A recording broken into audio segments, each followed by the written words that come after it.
Welcome, everyone. My name is Anne-Marie Fannon, and I'm the director of the Work Learn Institute at the University of Waterloo. Today's session, The Future of Working Together, focuses on a very hot topic, the ways in which our workplace friendships and relationships are evolving as remote and hybrid work arrangements form an increasing and enduring component of the way in which we do our work. We're so excited to have you with us today for this discussion. A quick housekeeping note before we begin, there will be time for Q&A closer to the end of the presentation today. If you do have any questions as we're going through the presentation, feel free to use the stage pane on the right-hand side of your hop-in window. You can put any questions that you have into the chat, and we'll do our best to answer them either as we work through the presentation or during the Q&A. Before we go any further, I'd like to acknowledge that I'm presenting to you today from the traditional territory of the neutral Anishinaabe and Haudenosaunee peoples, and I respectfully acknowledge their ancestors and elders past and present. The University of Waterloo's main campus is situated on the Haldimand Tract, the land granted to the Six Nations that includes 6 miles on each side of the Grand River. As we come together today, we're gathering on other traditional lands across the country. I acknowledge the enduring presence and deep traditional knowledge, laws, and philosophies of the Indigenous people with whom we all share these lands today.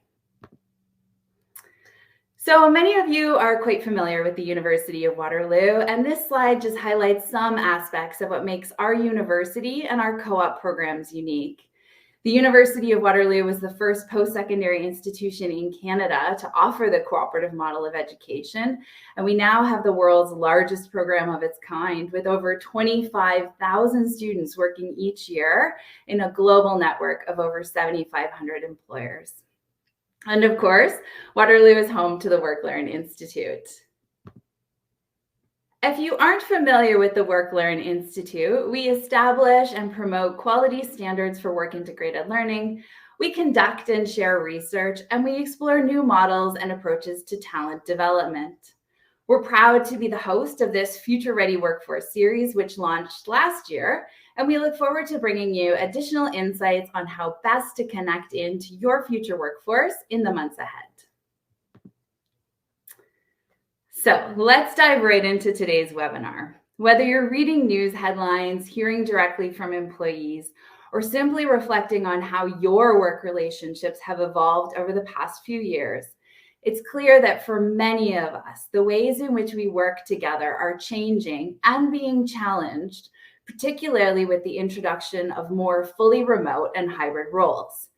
And by many accounts, these new modes of work are here to stay. Up to 50% of jobs in North America and Northern Europe can be done remotely. And while some positions are staying fully remote, hybrid tends to dominate when we look at positions that can be done, in part, at least from home. There's still a bit of tension as well in between what employees want and what employers are willing to give in terms of percentage of time working at home. But that gap is decreasing and starting to average out and stabilize around 2.5 days per week. Employees like hybrid and remote work, and it's been proven to have many benefits. But one of the challenges that it has introduced has been in how we build and maintain relationships and even friendships with our coworkers. These shifts are complex and multifaceted, but we've got a great panel of speakers here today to talk about the role of workplace friendships and how to support them regardless of work mode. So joining me today is Dr. David Drewery, who is the Associate Director of the Work Learn Institute. Today, Dave will provide an overview of some hot off the press research that we've just done at Work Learn on the subject of workplace friendships. And then to help bring our research to life with some tangible examples, we have 2 wonderful employer partners, Laura Galbraith, who's the Director of Community Impact at Vidyard, and her colleague, Emily Miller, who's a Senior Talent Acquisition Consultant also at Vidyard. Thank you so much to all of you for joining us today. Okay, so really quickly, we'll provide an overview of what we'll cover off today. We'll start with a review of some of the research on workplace friendships. Why should we care about them, and how do they contribute to employee and organizational outcomes? Then we'll take a look at some of the ways that workplace friendships have been challenged over the past couple of years, particularly with the shift to remote and hybrid. With that framing, we'll share insights from some very recent research about the importance of workplace friendships for our co-op students before inviting our employer partners, Vidyard, to share their real-world examples. Finally, we'll finish off the webinar with some tangible tips and best practices for fostering friendships in remote and hybrid workplaces. So let's take a minute to talk about why workplace friendships matter. On the surface, workplace friendships might seem like a luxury, a nice-to-have benefit of work and of colleagues, but not something that's really core to meeting your organization's objectives. But the research shows that workplace friendships can be critical for key employee engagement metrics and overall organizational outcomes. So Gallup, for example, has been studying workplace friendships for over 2 decades, and they've found that they're associated with a number of very positive outcomes. So for example, having a best friend at work is associated with generally a thriving employee experience, assisting with communication, commitment, and effectiveness. And workplace friendships are also associated with numerous business or organizational outcomes ranging from profitability, improved workplace safety, and retention. So having friends at work not only keeps people accountable and connected, but it supports productivity, innovation, the sharing of ideas, and quite simply fun at work. And yet, as we've seen in the headlines, something interesting has been happening with workplace friendships over the course of the past few years. So quite simply, workplace friendships are down. You might be feeling this inherently, and there are numerous studies and statistics to back this up. Gallup's 2022 study, for example, indicated that only 17% of respondents said they had a best friend at work, and this is down from 22% in 2019. In Microsoft's Work Trends survey, they found that 59% of hybrid workers said they had fewer work friendships. There's a few important reasons for this. First and foremost, friendships are harder to forge and to maintain online. Friendships require opportunities, time, and space for connection, and this has been severely lacking over the past couple of years. So when you think about video meetings and email, those aren't casual or accidental forms of communication. You have to be deliberate about them. And there isn't often a lot of space in them for informal interactions. Because the time spent in online meetings has increased so dramatically over the past couple of years, many of us have started to become ruthless in them, trying to streamline our agendas and to minimize chit-chat. The absence of these informal interactions is having a significant effect on how we think about our colleagues and how we establish relationships with them. There's some recent research out of Harvard that challenges this idea that we always connect in with the people that we're closest to emotionally. And rather, what this research shows is that we connect in with those that we have regular access to. So it is exactly through regular opportunities to connect in that we begin to discuss important matters and to transform some of our colleagues into confidants. If we don't have those regular opportunities for informal interaction and exchange, those relationships can't be forged and are much more difficult to maintain, even when they previously existed. So during the pandemic and in the shift to remote and hybrid, we've had to go out of our way to build and to maintain our work friendships. We've really had to make an effort to do so. And an additional challenge is that, quite frankly, effort has been in high demand over the past couple of years. And for some of us, there's been such a bleeding of those work-life boundaries that we just don't want to put in that extra effort. We don't necessarily want to spend extra time with our coworkers, even if it's in a social capacity. So there's some evidence to suggest that workers aren't prioritizing friendships in the same way that they were. In one recent study of over 1,000 US employees, relationships with coworkers tied with recognition as one of the least important factors in job satisfaction. And this might be particularly true for Gen Z employees. So in another survey done by Capterra, 50% of workers between the ages of 18 and 25 said that workplace friendships were not at all important or minimally important. So what are we to make of this? There's a bit of tension here. We've got all of these decades of research that speak to the importance of workplace friendships, and yet they're certainly much more difficult for us to create and to maintain in an online world. And some of us are even saying that we don't prioritize them in the same way. Does this mean that workplace friendships aren't as important as they once were? Or is it that we need to think about them a little bit differently and to build in different structures to support them? With that question, I'm going to pass things over to Dave Drewery, the Associate Director of WorkLearn, who's going to give you some insights from some of our recent research. Yeah, thanks a lot, Anne. Hi, everyone. My name's Dave. Just to reiterate what Anne said, there seems to be this weird tension between what decades of research says, that workplace friendships are important, both to workers and organizations, and the stories coming out in recent media, that young people in particular at work feel that friendships are not happening and they're unimportant. And so we felt motivated to explore this issue further using a survey of some of the co-op students at the University of Waterloo. And in particular, our work was guided by two questions. First, how and why do students' work friendships differ between work modes? That seems to be the hot button topic. With the emergence of more hybrid and remote work, what does this mean for the development of friendships?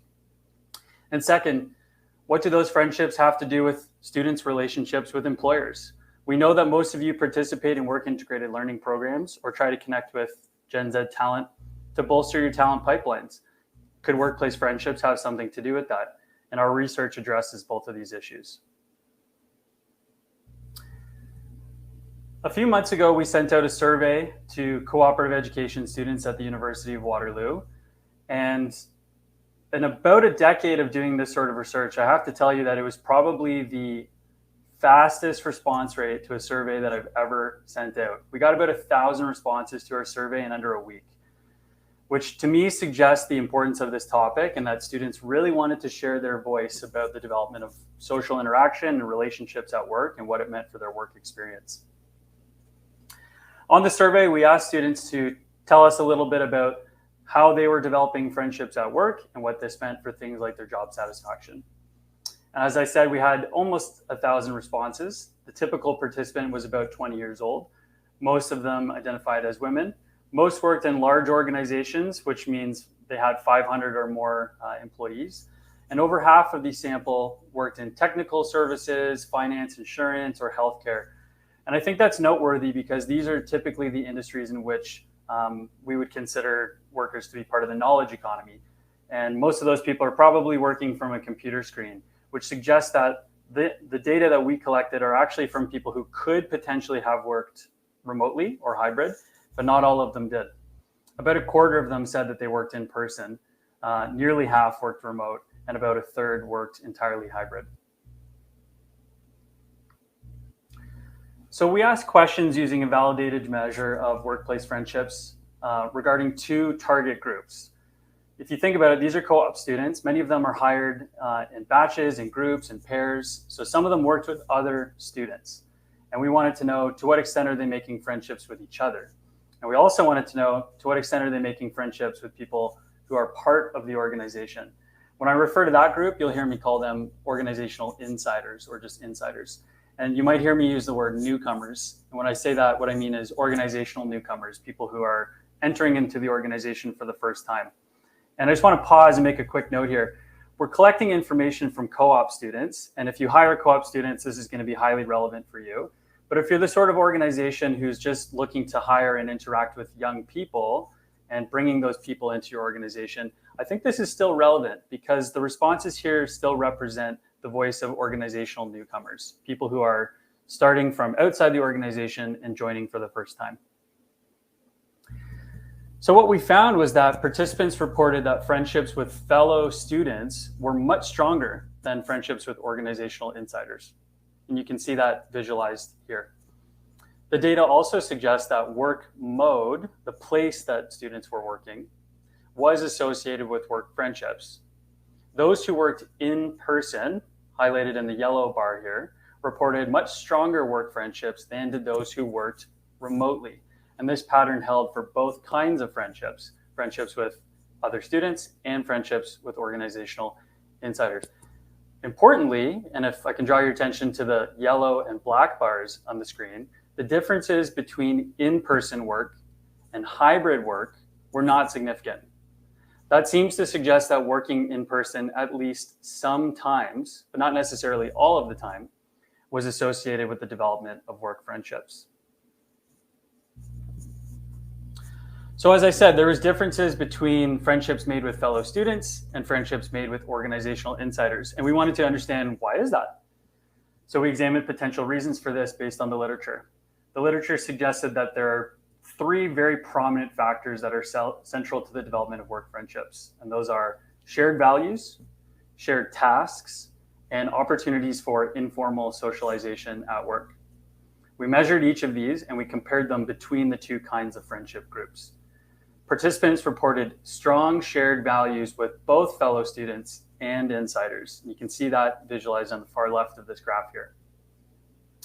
Also, they reported that they shared tasks with insiders more than they did with each other. But as you'll see later on, that probably doesn't have much to do, that probably doesn't explain the difference of friendship development between the two groups. Instead, what seemed to matter most was that participants reported more informal socialization with fellow students than they did with organizational insiders. And actually, this makes sense to us. Organizations typically offer onboarding activities in which only the newcomers might participate, right? Think about a company-sponsored trivia night or something like that. It's usually the organizational insiders who are the target market for that sort of thing, and they might show up by themselves. And organizational insiders, people who are already working for the organization, might be typically excluded. And we actually think that this might be a miss. It might limit the development of work friendships between students, people who are entering the organization, and people who are already there.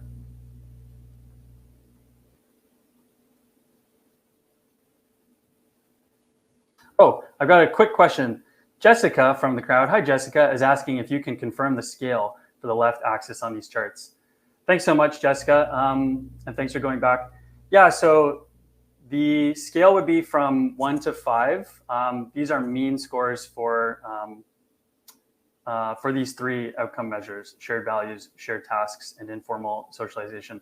They're one-item measures. We basically said 1 equals strongly disagree, 5 equals strongly agree. To what extent do you feel like you shared values with organizational insiders and fellow students?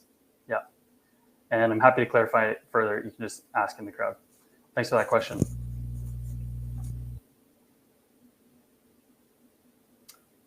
And I'm noticing another question from Frank. Frank, just in the interest of time, I'm going to return to that question later. Just moving on, and I'll get back to you, but I appreciate your question. So this graph illustrates the percentage that students who were working in a hybrid arrangement were remote, okay? Recall that working in person sometimes was associated with greater work friendships than working entirely remote. So we wanted to explore this further. We basically asked ourselves, is there some sort of optimal balance between working remotely, working in the office, or working in person with others that might be associated with the development of friendships? To get at that, we split our data into quintiles to loosely represent a typical 5-day work week. And our question was, what's the optimal balance? And what we found was that there's this pattern for both kinds of friendships in which working remotely about half of the time and in person about half of the time seems to be optimal to the development of work friendships, both with fellow students and with organizational insiders. It's a remarkably similar pattern you can see from the two lines here. And it actually echoes what Anne said earlier, that most of the emergent research and conversation in the media seems to be that there's this balance between working in person about half the time and working remotely about half the time. And our data is consistent with that. We think that this is important because it could help with organizational workforce planning. It could inform, for example, how organizations optimize the time that people spend together in shared spaces versus working remotely. Okay, I have a couple more slides for you, and I think this one is probably one of the more important ones. Based on the previous results, we asked the question, what is it about working in person or hybrid that's so different from remote work? And that might explain differences in the development of friendships. What's going on here? To address this question, we again explored the roles of those 3 developmental factors that I mentioned earlier. Shared values and interests, shared work tasks, and, and informal socialization. As expected, and you can see this on the far right-hand side of the image on your screen, all 3 contributed to work friendships with students and insiders. So the more that students reported they shared values, shared tasks, and interacted informally with the people with whom they worked, the greater their feelings of friendship. That makes sense. That's totally consistent with previous research. But here's the key finding. Of those 3 potential mechanisms, it was opportunities for socialization that differed greatly between in-person and remote work. So again, working in person was associated with much more opportunities for informal socialization, and this seemed to explain differences in the development of friendships that occur when people are remote and when they're not remote. And it kind of makes sense once you see the result, right? All those informal bump-ins that Anne was talking about earlier in the break room, those are really important to the development of friendships at work, but they seem kind of limited in typical remote work. And I'm sure most of you can attest to that. We don't really bump into colleagues by mistake online, but you might do so when your desk is physically located near someone else.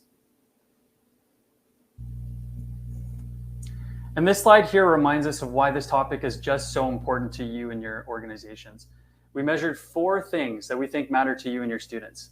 We measured students' job satisfaction and career development, basically like their self-reported sense that they're moving their career in the right trajectory. These are obviously important to students, and when they're done right, they actually contribute to students' relationships with you, the employer. And we also measured students' organizational commitment, their emotional bond with the organization, and their conversion intentions, which is the extent to which they would plan to work for the employer in the future. And the results were quite striking. The development of work friendships with insiders, people who are already working in the organization, was important to all 4 outcomes. So the more you felt like the people in the organization with your friends, the more satisfied you were with your job, the greater your sense of career development, stronger your relationship with the employer. But none of that was true for relationships between students. It wasn't that those relationships were harmful, but they didn't contribute to satisfaction and so on. And we think that this is so fascinating in the context of the data that I presented earlier, because students are telling us they feel much more friendly with each other than they do with organizational insiders. It's fascinating. It seems that most employers are prioritizing friendships among newcomers, in this case between students, and they might be missing out on this opportunity to bridge relationships between newcomers and people who already work in the organization. So just a couple quick conclusions and recommendations before we pass it over to our friends from Vidyard. First, we found that friendships with other students were much greater than friendships between students and insiders. We also found that working in person, at least sometimes, was associated with greater friendships. There's something important about being with people physically. There seems to be a preference regarding how much in person is required, and that's about half of the time of someone's total work hours. And we found that informal social interaction among all other developmental factors is critical to this. It seems to explain differences between how students are making friends with each other and insiders, and it also seems to explain why in-person work is so different than remote work. So what does this mean for you? A couple recommendations. The first is, it seems obvious now that we need to shift our attention from the development of friendships among newcomers to the development of friendships between newcomers and those who are already in the organization. In this case, we're talking about students and organizational insiders. How do we do that? Well, it seems that most organizations already have two of the three pieces in place. We can continue to showcase shared values, and we can design opportunities for students and insiders or newcomers and insiders to work on shared tasks. But the piece that might be missing that we can really lean into is that we can offer more opportunities for informal social interaction, especially between newcomers and organizational insiders. Those are a couple key takeaways from our research. Now, we're very excited to have Laura and Emily from Vidyard here today to tell us more about how organizations can navigate through offering remote and hybrid work and what this means for social interactions among workers. Laura and Emily, over to you. Thanks, Dave, and thank you to Anne and to UW for having us here today. Hello, everyone. It is great to be here to share about some of our lived experience through Digital First at Vidyard. And we are hoping to share today not only how we work to create a great virtual business, but also cultivate the culture of friendships throughout. Next slide, please. So just a quick overview. So we only have a short amount of time, but we tried to condense as much as we could into this. But we are welcome to any follow-up questions and happy to answer any questions throughout as they come up.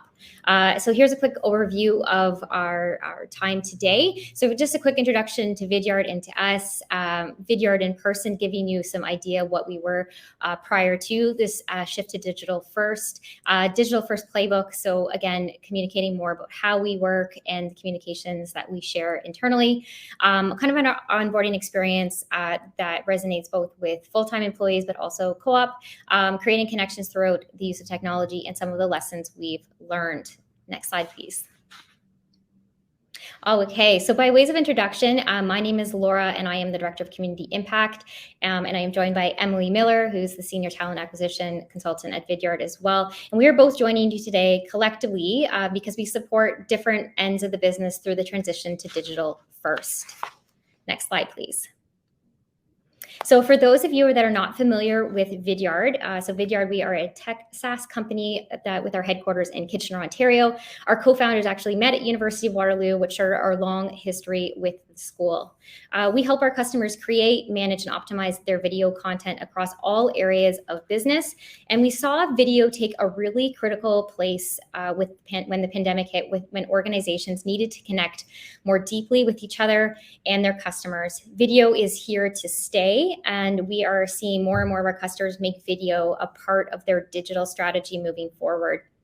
So video truly is the next best thing to being there in person. And with the decision with the Vidyard to stay digital first, we knew we needed to pivot the way we provided our employees information, manage employee engagement to find new ways of doing business. And we also saw the increase in the need for our customers to find new ways to communicate. Next slide, please. So Vidyard became an integral part of our customer solution to help bridge the digital transformation within their business, making it easy for their customers to connect and share impact both internally and externally. Next slide, please.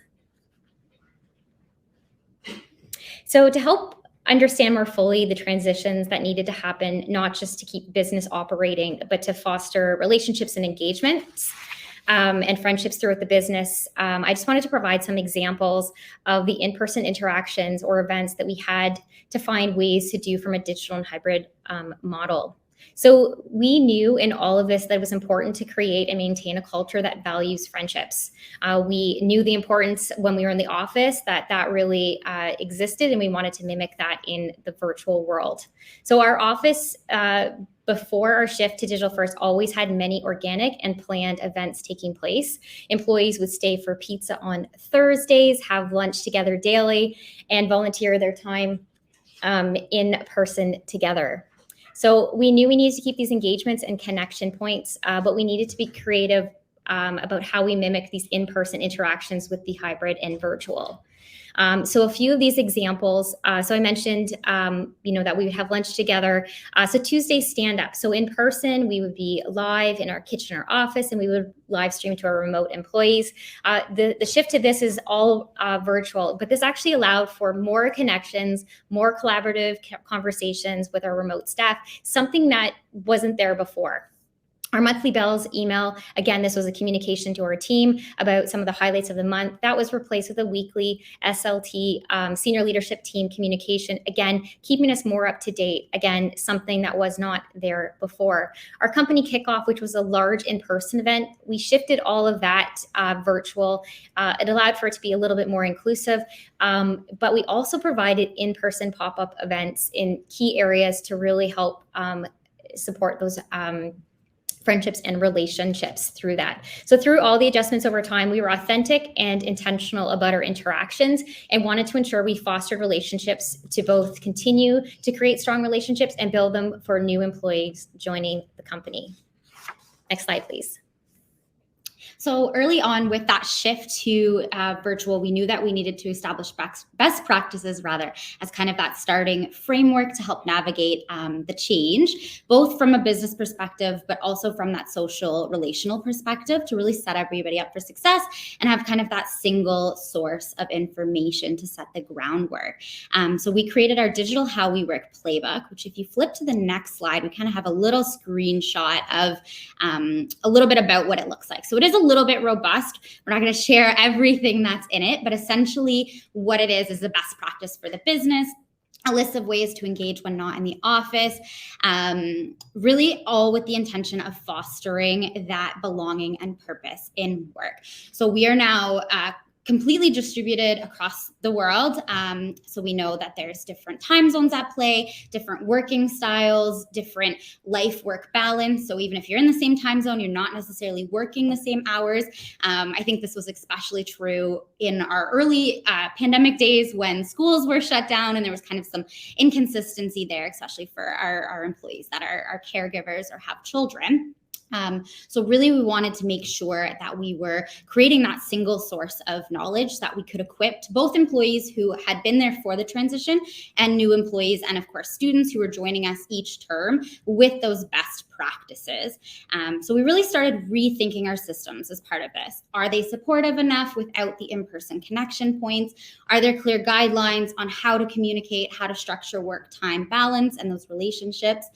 So we implemented a couple things like Laura said. We changed some things.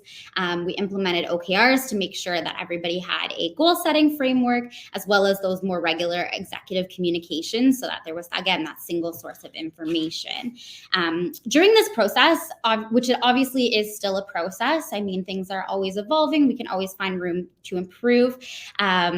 But it really did become apparent to us that even though we tried our best to make sure that everybody was on an equitable foot as far as having employees that both worked in our office pre-pandemic and external to the office remotely, we did find some discrepancies. So now we were able to take a step back, be all on kind of equal footing, and be able to have that level of equitability and even playing field there. So it was a really cool kind of unintended consequence of this, but really a benefit because again, now we have that single source of information. We can set everybody up for success. If you want to go to the next slide, please.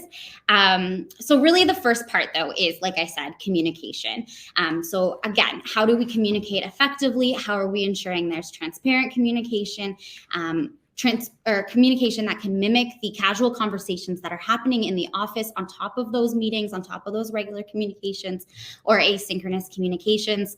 So as Laura mentioned, we have those new weekly SLT updates. So that ensures everybody's on the same page on a very regular basis. We have our weekly stand-ups. Now, again, they are remote. So there's almost more interactions because before you'd be either remote watching separately or in the office having lunch, and it's great, but you can really only talk to the people that you're sitting around. Whereas now with use of an synchronous live Slack channel, we're able to connect with other coworkers, ask questions, give feedback, add comments, and just overall celebrate wins and successes as they come up and are announced. We also obviously rely on a lot of technology for this. So we do utilize Slack for our communication platform, as well as Gmail, emails, all that kind of thing. But we also utilize video. Spoiler alert, we use our own product a lot and really can speak to kind of that value there, especially when we're working towards and thinking about that work-life balance, that flexibility, the time zones, and making sure that everybody is on the same page and we're equitable there. In our communications. So all in all, with our processes and the new tools, we really the goal is to set employees up for as much success as possible, to allow them to be really purposeful about building those relationships, whether it's with their immediate teammates, with other people outside of their teams in the business, which in order to do that, we need to make sure that we're giving and empowering employees, students, whoever's coming through the door to be able to seek that information and have that information handy for them. But like Laura kind of mentioned, we're going to talk a little bit about onboarding, because we definitely need to make sure that we're setting up new employees and students as they come in each term in particular for success, so that they're on kind of that equal level, which starts with onboarding. So if you want to go to the next slide here, I'll talk a little bit about what our onboarding program looks like. So with onboarding, again, we really want to set up every new hire, whether it's full-time, co-op, what have you, for success, and get them connected with as many people internally. We're not a large company by any means, but we're also not a small company. We float at about 300 employees across very different teams, and as mentioned, different time zones and such. So it can be very overwhelming as a new employee to come into an established organization, and you don't really know anybody, you don't really know much. So we really want to start with that foundational knowledge there and set employees up for success. We do all this very value-based. So if you want to flip to the next slide, we have a slide there on our values. But yeah, throughout it, we really want to make sure that we're encouraging our new employees to own it, remain all aboard, be relentlessly resourceful, and we, of course, value direct and transparent communication, which hopefully has been a theme throughout what I've been chatting about communication-wise. But essentially, all of kind of our onboarding activities are designed with these values in mind. And some of the key things that I do want to touch on include our V-Buddy program. So our V-Buddy program is that a new hire, again, whether they're co-op or full-time, is connected with another member of the business who's outside of their immediate team, and ideally outside of their department as well, to really foster that beginning relationship. Give them somebody that they know and feel comfortable with. That's not the HR department or the people who started on the same day or the people on their team. This has a lot of social impacts too, because again, it's giving you that connection, but also is a really great place to be able to ask those questions about Vidyard, about how things work, about where to find things as a separate person to those that you know. And again, just build those connections, foster those relationships right off the bat. We've gotten really great feedback of this program. We've done it for as long as I am aware, and especially with our co-ops in particular, we do tend to connect them with full-time employees in different departments. So it really helps them to feel involved and appreciated and like they're a part of the company as they are. Another part of onboarding that we do is linked with our Tuesday stand-up. So we do About Me presentations. So they're played weekly at the stand-up. Really kind of cool opportunity to put names to faces, to get to know the new hires a little bit more. But something that I wanted to touch on that happens almost organically is a lot of times people naturally talk about their hobbies, what they do in their spare time, what they're passionate about. And that we find allows employees to build great connections. So the other day, somebody mentioned being really interested in biking. There's a big biking community at Vidyard. They have a Slack channel. So that was immediately something that was flagged to the new student, in fact, and now they have connections with other people organically just because of this shared interest. I really like that example personally because it's not something that we as an HR department or as a leadership team are implementing ourselves. It's something that completely happens organically. If there is no kind of pre-existing groups are often created for the niches of things sometimes, but it's really fantastic to kind of have that well-rounded experience there. If you want to flip to the next slide, I'll leave it to Laura to chat a little bit more about those connection building. Wonderful. So there were many ways throughout the organization where we focused on building relationships and finding a balance between in-person and online. All programs and events that were planned, we understood the value of face-to-face time, and where possible and allowed, we encouraged. Our office got even renamed to the Collaboration Center to really emphasize the purpose of the space, that to gather, socialize, and build upon other ideas. So I've created a list here. Again, I'm not going to go through all of them, but ways that we really shifted, ways that we could be a little bit more inclusive of everyone, regardless of where they were living and working from. So Emily talked about the Don't Not Be Shy. And again, that was connecting two individuals across parts of the organization to connect over Zoom. Again, that was something that when in the office, they would just grab a coffee. Again, a little bit more inclusive to all areas. A Change Yard, which was our social good Slack channel where people would talk, usually do something together, go and serve dinner at a shelter nearby. This again changed. People started finding new ways of doing that, and we changed our give back program to be completely virtual, and we actually increased our impact and our participation at 99%, and we were able to reach more good through doing so. And again, our quarterly, a quarter end, a year end hybrid celebration. So again, we have often teams come to the office to have those celebrations, and again, the Slack special interest groups. So we'll move on to the next slide. All right, so I just compiled some lessons learned here. So there were some key lessons learned that were gathered through employee surveys. So we would routinely check in with our employees on a quarterly basis, and not to mention all of the more conversations that would come up with managers or other teammates. We really wanted to iterate on what we were doing and making sure that it was impactful for all. And we really took that feedback to heart. So quick lessons learned on this, that not all things can be made into virtual experiences, and that really is okay. Communication is key throughout the process, not just from a business perspective, but also ensuring that, you know, teams are given the opportunities to be social. When we moved to digital first, we realized that a lot of the systems in place could have been better to support our remote employees to begin with. I know Emily talked about that earlier. It really gave us a better sense of empathy for our remote employees, and we have a different kind of different framework for that kind of moving forward. We continue to iterate on how we do the future of work in a hybrid world.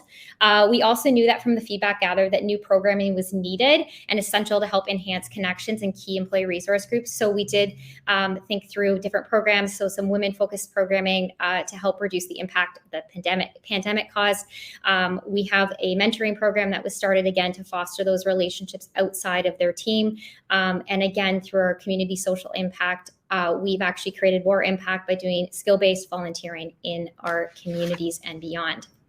All right, next slide, please. So we're excited to answer any of the questions that you have, and we do have some good ones that were already kind of pre-submitted there. But I just want to end off by saying thank you all for your time today. To the team at UW, Work Integrated Learning, we're so thrilled to be here and kind of share our insights and what we've done and what we've learned. We're excited to kind of even take the research that was shared here today too, to continue to iterate on those programs. But thank you all for attending and spending some time with us today. Great. Thank you so much, Emily and Laura. That's absolutely fantastic. Lots of great examples for us to draw upon. So we started this webinar with a question of the evolving role of workplace friendships. They are more challenging to maintain. They're requiring deliberate effort, and they might feel less important to us as individuals and organizations. But as we've seen in WorkLearn's research, they are still closely connected with really important experience aspects such as job satisfaction and organizational commitment. Our research findings align with some additional work done by Gallup, which showed that having a best friend at work was actually even more important during the pandemic, with an even stronger relationship between having that best friend at work and outcomes like an employee's willingness to recommend their employer, their intentions to stay with the organization, and overall job satisfaction. Why? Because workplace friendships keep us connected. They're a source of support and encouragement, accountability, and information.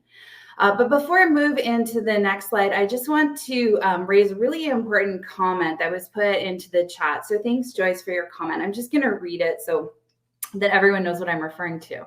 So Joyce writes, team and cultural fit is one of the key marginalizing factors in successful employment and career development for minority groups. EDI efforts have worked hard to dispel the notion of fit as a key characteristic in recruitment. So how does building friendships support or sabotage these EDI efforts when friendships typically require like-minded thinking and actions?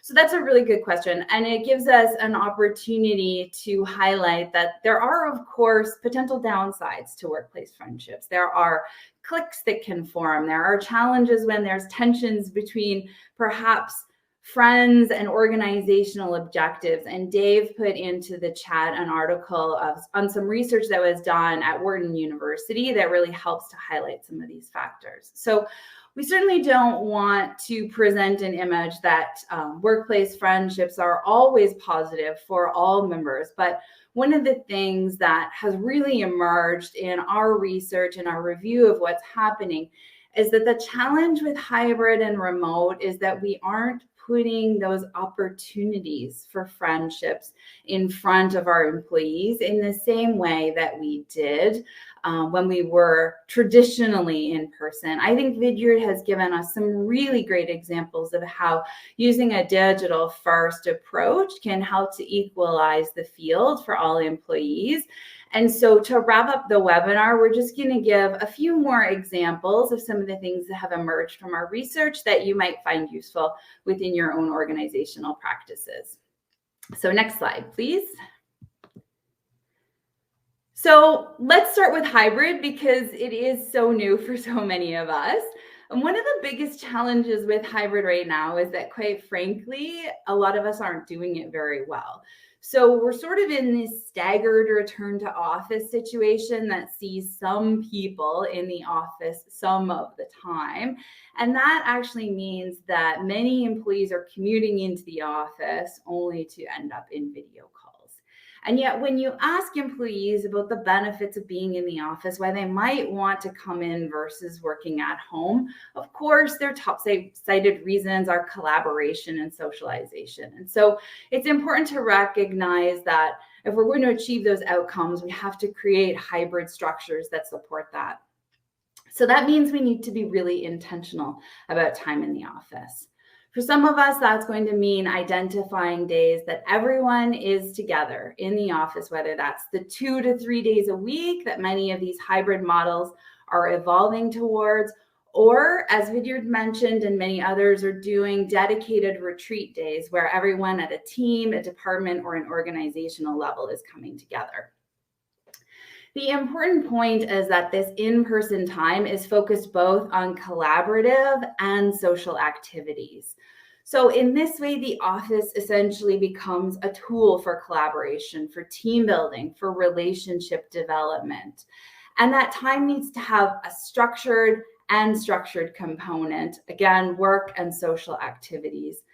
And for some of us, that also represents a shift in how we think about social activities. Typically, many of them would have happened off work hours. So sort of the company picnic on Saturday or drinks with colleagues on Friday night. But not only is this much more difficult to implement in a hybrid and a remote world, but many employees may view these outside of work social activities as an infringement on their personal time. So to do hybrid and remote well, we actually need to think about ways to build these opportunities for social activity into the day-to-day workflow.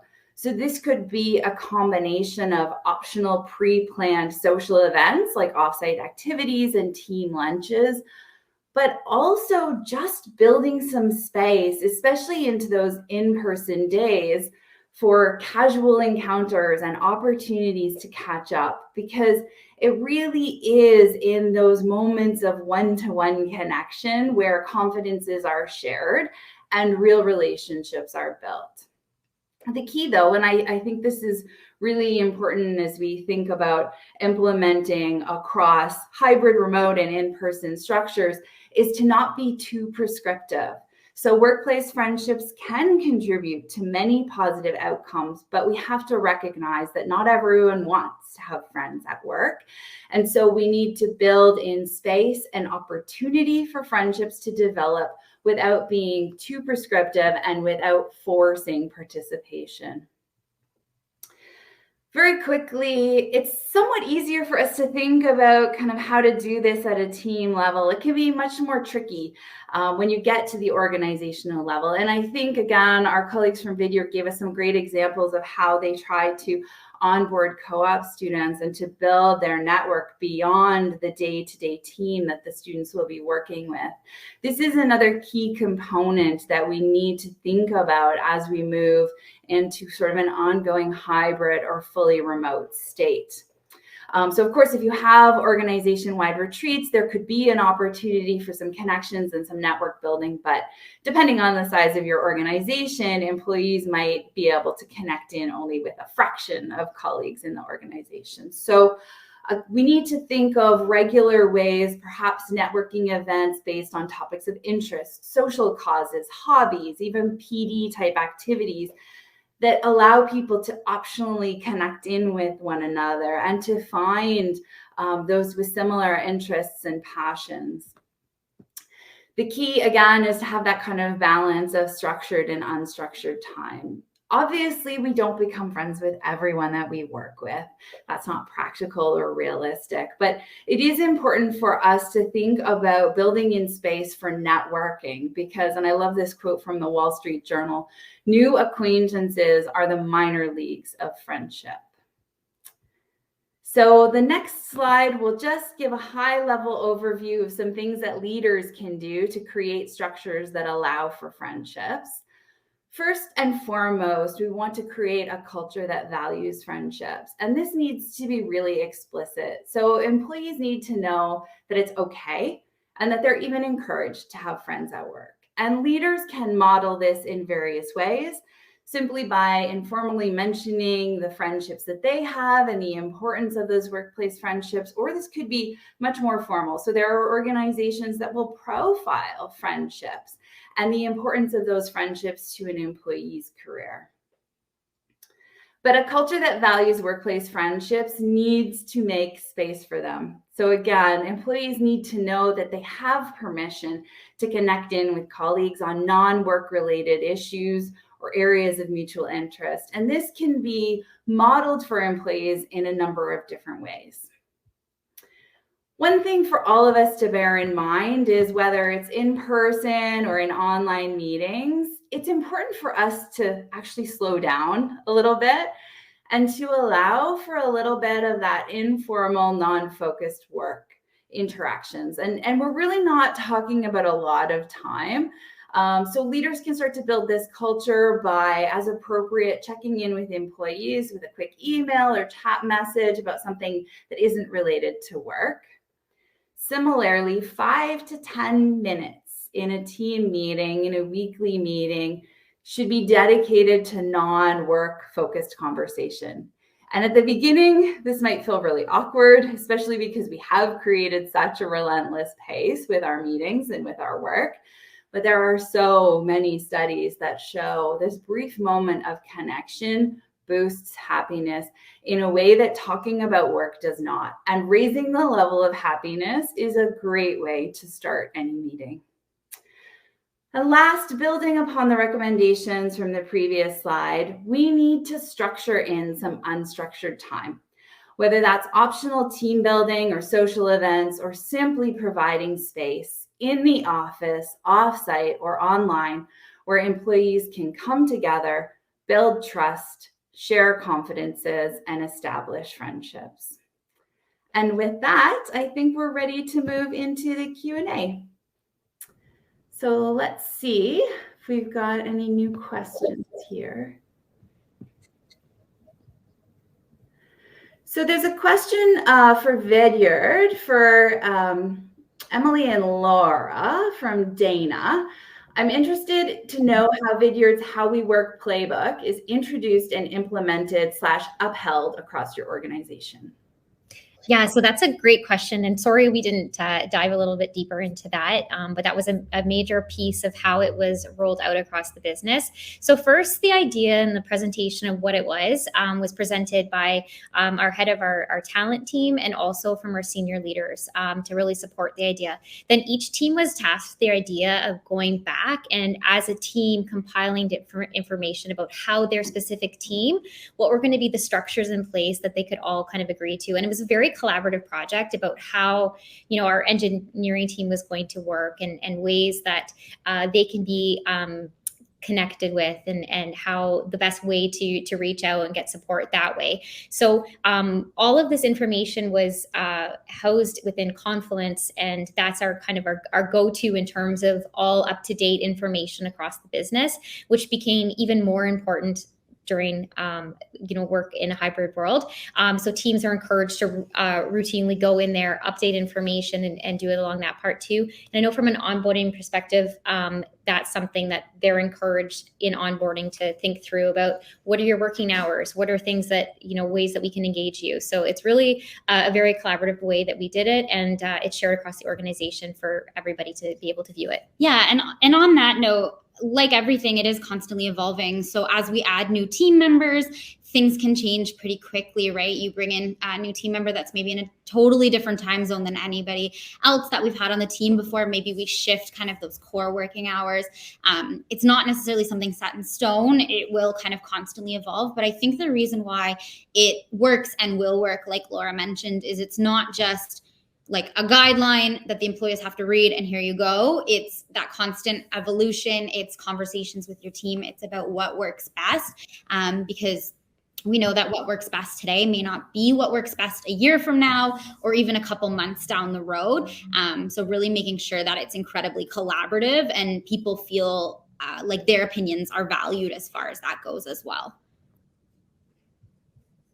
Thanks so much. That's fantastic. I'm just looking at the list of questions. We've got a whole bunch that have come in. So we will try to get to as many of them as we can. And if we're unable to get to them, we will follow up with you afterwards. I think we're going to have a little takeaway for the audience as well that we'll send up a follow-up to. So let's see what we can get through. I'm really interested in this next question. I know we've struggled with this about ourselves. So there's a question about from Cassandra. Do you or does anyone here, so we could also put this, you can add in the comments if you've got some ideas, have any ideas for making hybrid staff meetings more engaging for online participants? And she says we have a few team members that are simply unable to attend in person, and sometimes I feel that they're disengaged. Virtual attendees use Zoom, and we try to do a group activity workshop each staff meeting with a mix of in-person and virtual employees. So it sounds like you've got a lot that you've got on the go already. Any other suggestions from the group in terms of how to keep that hybrid meeting going?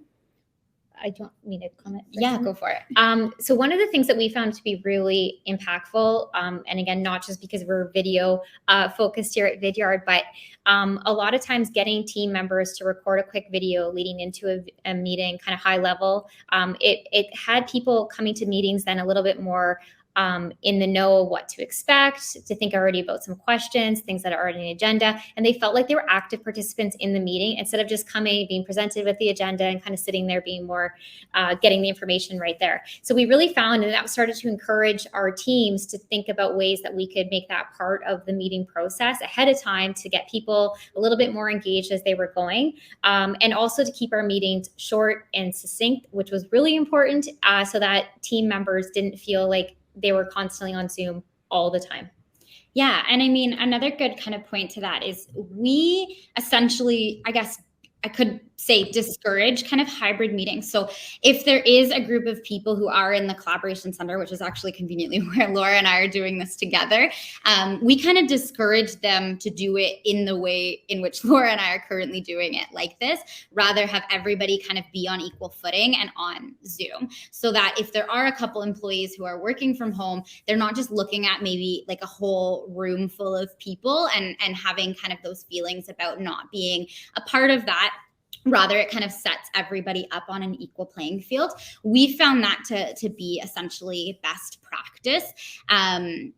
yeah, because I mean, you can put yourself in that situation as being one or two people potentially that aren't in the office or wherever the meeting's being held, and it really does create kind of those outsiders or outsider feelings rather, or can cause those. So we try to encourage everybody to use Zoom for the meetings, or use whatever platform is being used, so that everybody's on the same playing field as far as that goes. Thanks again for joining us today, and I wish everyone a wonderful rest of your day.